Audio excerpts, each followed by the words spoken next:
Resident Evil 5's intro needs to be changed if it ever gets a remake. Given Capcom's recent track record, Resident Evil 5 is most likely going to get a remake at some point, if not sooner than we think. I think that more than any game in the series, with the exception of maybe Code Veronica, 5 deserves to be revisited.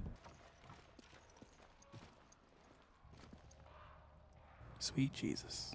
But if they do it, Capcom needs to do it right. Now, spoilers for RE5, but the major mystery of the game is what happened to Jill Valentine. We get a brief flashback where we're told that she and Chris had their rematch against Wesker, but Jill sacrificed herself by tackling Wesker out of a 5,000-story building, saving Chris while simultaneously taking Wesker down. Though her body was never recovered, Jill was pronounced dead. Never mind the logic of what I just said.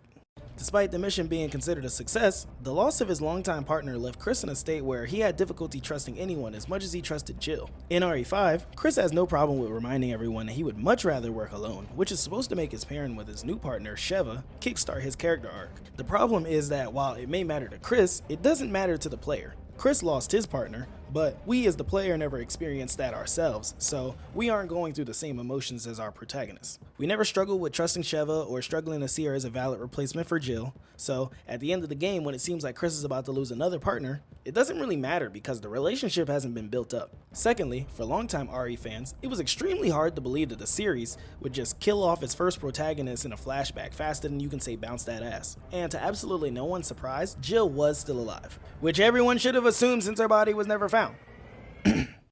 Excuse me. As much as I love RE5, its story is a mess. A remake of RE5 needs to do two things.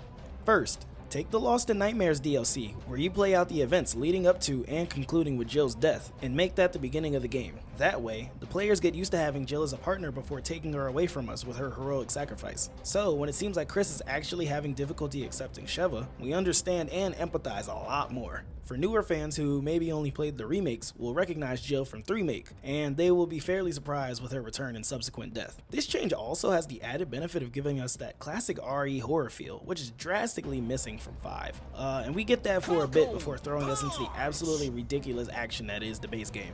The second thing that needs to be done is to take the guns away from the infected. Why the hell are they shooting machine guns at